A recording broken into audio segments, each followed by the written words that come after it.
Practice করে তাদের একাডেমিতে যারা অ্যাডমিটেড তাদেরকেই বেছে নিতে সুযোগ দেয়।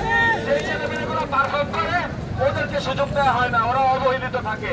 কত ক্রিকেটার ক্রিকেট ছেড়ে অভিমানে ক্ষোভে বিদেশ পাড়ি জমিয়েছে আপনাদের কাছে সেই নলেজ নাই। বহু ক্রিকেটার এই ক্রিকেট ছেড়ে অভিমানে ক্ষোভে রাজমিস্ত্রির কাজ করে কেন দেখতে হবে?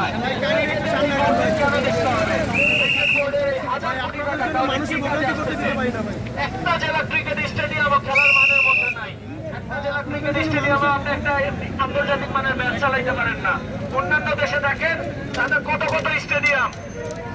আমাদের প্রিমিয়ার লিগ হয়, আমাদের এই ফার্স্ট ক্লাস হয়, এনসিএল হয়, একটা মাঠে খেলা হচ্ছে, ওই মাঠে দেখা যায় ফুটেজের মধ্যে পাশে গরু ঘাস খাচ্ছে। স্টেডিয়ামের এই জঘন্য পরিণতি কেন হবে? আমরা চাই ক্রিকেটে এই আমূল সংস্কার প্রয়োজন। অনতিবিলম্বে জেলা ক্রীড়া সংস্থাগুলো যেগুলো আছে, এই জেলা ক্রিকেট অ্যাসোসিয়েশনের যে সমস্ত অসাধুকায় কর্মকর্তা কর্মচারী আছে তাদেরকে ছাঁটাই করেন, ওই সেক্টরের সংস্কার আনেন, জেলা ক্রিকেটটা চালু করেন। স্কুল ক্রিকেটের দিকে ফোকাস দেন। আপনারা বয়স ভিত্তিক ক্রিকেট থেকে প্লেয়ার যাচাই করেন। আপনারা ভারত এবং অন্যান্য উন্নত ক্রিকেট প্লেয়িং নেশন যারা আছে তাদের মতো বছরে 3টা-4টা করে টুর্নামেন্ট চালান। টুর্নামেন্টগুলো যদি চালান এখান থেকে প্লেয়ার উঠে আসবে। স্বজনপ্রীতি বন্ধ করেন, দুর্নীতি বন্ধ করেন, অনিয়ম বন্ধ করেন। আমি গ্যারান্টি দিয়ে বলছি বাংলাদেশ এশিয়ার মধ্যে শ্রেষ্ঠ ক্রিকেট টিম হিসেবে আমাদের সাথে একজন ক্রিকেটার আছেন যিনি দীর্ঘদিন যাবৎ ফার্স্ট ক্লাস লিস্টে ক্রিকেট খেলছে। আমরা তার থেকে কিছু কথা শুনতে চাই। আসসালামু আলাইকুম। আপনারা দেখেছেন যারা এই দেশে চাতুকারিতা করেছে তাদের পরিণাম কি হয়েছে। তারা কিন্তু আজকে দেশে নাই। এই পৃথিবীতে যারা চাতুকারিতা করে এসেছেন তারা এখনো সুযোগ আছে। আপনারা সরে যান, পালায় যান। ক্রিকেটটাকে চাতুকারিতা দিয়ে নষ্ট করে দিয়ে না।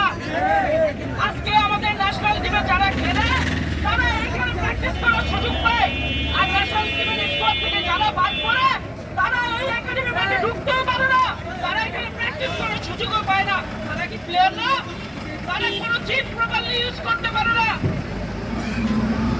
তারা কোনো উইকেট ইউজ করতে পারে না, তারা ইনডোর ইউজ করতে পারে না। তারা কি প্লেয়ার না? ন্যাশনাল টিমের বাইরে যারা যাবে তাদের জন্য প্র্যাকটিস ফ্যাসিলিটি এই ঢাকায় এই মিরপুরে থাকে না, তাদের ঢুকতে দেওয়া হয় না।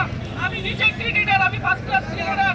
আমি এই মাঠে প্র্যাকটিস করতে পারি না, আমি ইনডোর ইউজ করতে পারি না, আমি জিম ইউজ করতে পারি না। সকল জায়গায় বাধা। কোথায় যাব আমরা? আমরা কোথায় প্র্যাকটিস করব? আপনারা শুধু দেখেন যে ঢাকা প্রিমিয়ার লিগে অমুক প্লেয়ার এত টাকা কন্ট্রাক্ট হয়েছে, এই প্লেয়ার এত টাকা কন্ট্রাক্ট হয়েছে, কিন্তু কোন প্লেয়ার টাকা পায় না। তারা 50% টাকাও তাদের দেয় না। এই ক্লাবগুলো প্রতিটা প্লেয়ার আজকে অভাবে ক্রিকেট ছেড়ে দিচ্ছে। মামুন ভাই বললো যে রাজমিস্ত্রির কাজ করছে।